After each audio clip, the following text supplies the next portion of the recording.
तो नमस्कार दोस्तों। राहुल गांधी की जाति क्या है? कैसे नेहरू से गांधी बन गया देश का फर्स्ट पॉलिटिक्स फैमिली?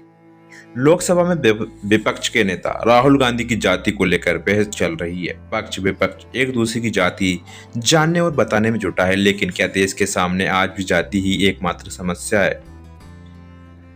जिसकी जाति का पता नहीं वो गणना की बात कर रहा है। भाजपा सांसद अनुराग ठाकुर ने लोकसभा में दिए गए इस बयान पर हंगामा बरपा हुआ है। अनुराग ठाकुर ने भले ही किसी का नाम नहीं लिया, लेकिन उन्होंने सीधे तौर पर सदन में विपक्ष के नेता राहुल गांधी पर निशाना साधा है। विपक्ष ने उनके बयान पर एतराज जताया है और इस असंसदीय बताया है, लेकिन राहुल गांधी ने कहा है कि यह उनके लिए गाली है। फिर समाजवादी पार्टी के नेता अखिलेश यादव ने इस बयान को थोड़ा ट्विस्ट दे दिया है और कहा है कि कोई व्यक्ति किसी और जाति को कैसे पूछ सकता है। अब पूरी बहस राहुल गांधी की जाति और जाति पूछने पर केंद्रित हो गई है। ऐसे में आज हम राहुल गांधी की वंशावली की बात करने जा रहे हैं। राहुल गांधी का परिवार देश की फास्ट पॉलिटिक्स फैमिली कही जाती है।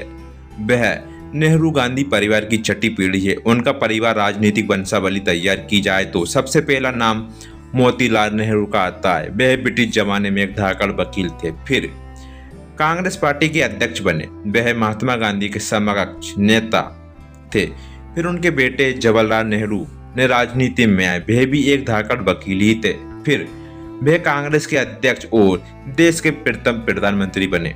नेहरू खानदान मूल रूप से कश्मीर से आता है, लेकिन मोतीलाल नेहरू के पिता 18वीं सदी की शुरुआत में ही दिल्ली में आकर बस गए थे। फिर उनके बेटे मोतीलाल नेहरू ने वकालत में सिलसिले में इलाहाबाद शहर को चुना। वही उन्होंने अपनी प्रसिद्ध हवेली आनंद भवन का निर्माण करवाया। फिर नेहरू परिवार पूरी तरह उत्तर प्रदेश की मिट्टी में रच बस गया है। आजादी के बाद नेहरू प्रधानमंत्री बने तो स्वाभाविक तौर पर वह दिल्ली में रहने लगे। फिर उनकी एकलौती बेटी इंदिरा गांधी भी उनके साथ रहने लगी। नेहरू की पत्नी कमला नेहरू का निधन देश की आजादी से काफी पहले हो गया था। इंदिरा गांधी युवा अवस्था में ही अपनी मां और पिता के साथ आजादी के आंदोलन में शामिल होने लगी थी। गांधी परिवार के करीबी से जानने वाले वरिष्ठ पत्रकार रशीद किदवई के मुताबिक इलाहाबाद में एक प्रदर्शन के दौरान कमला नेहरू बेहोश हो गई। इस दौरान वह पर युवा फिरोज गांधी मौजूद थे। उन्होंने कमला नेहरू को पानी पिलाया और फिर उन्हें आनंद भवन पहुंचाया। इस घटना के बाद फिरोज गांधी आनंद भवन के आने जाने लगे। फिर उनकी इंदिरा गांधी से दोस्ती हुई और वह दोस्ती से प्यार में बदल गया। फिरोज एक पारसी परिवार से थे। उनका व्यक्तित्व बेहद आकर्षण था। वह एक कट्टर ईमानदार राजनेता थे। इंदिरा गांधी और उनका प्यार परवान पर था, लेकिन जैसे कि आम भारतीय परिवारों के अंतर जातीय और अंतर धर्म विवाह को लेकर हंगामा होता है, वैसे ही हाल इंदिरा गांधी की फिरोज गांधी के साथ शादी को लेकर हुआ। लेकिन महात्मा गांधी के हस्तक्षेप के बाद वह मसला सुलझाया गया। महात्मा गांधी ने जवाहरलाल नेहरू को समझाया और फिरोज गांधी को गोद लेने की बात कही। फिर जवाहरलाल नेहरू और उनके परिवार फिरोज गांधी के साथ इंदिरा की शादी को तैयार हो गए। फिर 26 मार्च 1942 को आनंद भवन में इंदिरा गांधी और फिरोज गांधी की शादी हुई। फिरोज गांधी इनसे सरनेम के पीछे का इतिहास भी काफी लंबा है, लेकिन महात्मा गांधी के गोद लेने के बाद उनका सरनेम गांधी हो गया। शादी के बाद इंदिरा प्रियदर्शनी नेहरू और इंदिरा प्रियदर्शनी गांधी बन गई, लेकिन पूरा हंगामा यहीं से शुरू होता है। महात्मा गांधी ने फिरोज गांधी को गोद ले लिया था। ऐसे में क्या उनकी जाति और धर्म बदल गया?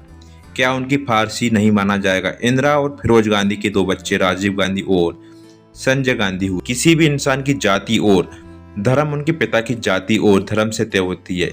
इसमें माँ पक्ष की कोई भूमिका नहीं होती। इस पूरी कहानी में एक और पेच है। फिरोज और इंदिरा गांधी का वैवाहिक जीवन सुखद नहीं रहा। शादी के बाद सालों बाद ही दोनों के रिश्ते में कड़बड़ाहट भर गया।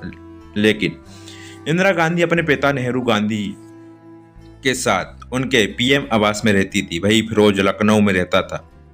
8 सितंबर 1960 को फिरोज गांधी का मात्र 48 साल की उम्र में ही निधन हो गया। उनके निधन के वक्त इंदिरा गांधी उनके साथ थी। फिर फिरोज गांधी का दिल्ली में निगम बोध घाट में पूरे हिंदू रीति रिवाज से अंतिम संस्कार किया गया। फिरोज के बड़े बेटे राजीव ने उनको मात्र 16 साल की उम्र में मुखाग्नि दी। ऐसा कहा जा सकता है कि फिरोज का जन्म तो पारसी परिवार में ही हुआ, लेकिन मौत के वक्त वो हिंदू थे। कुछ ऐसी कहानी बाबा साहेब भीमराव अम्बेडकर की भी है। उनका जन्म हिंदू परिवार में हुआ, लेकिन उन्होंने धर्म परिवर्तन कर बौद्ध धर्म अपना लिया। उनकी राह पर चलते हुए उनके लाखों चाहने वालों ने भी बौद्ध धर्म अपना लिया। यह सबसे बड़ा सवाल है। राहुल गांधी देश का एक सबसे प्रतिष्ठित परिवार से आते हैं। उनका या किसी भी व्यक्ति को पहचानने के लिए उसका कर्म और समाज को उसका योगदान ही काफी होना चाहिए।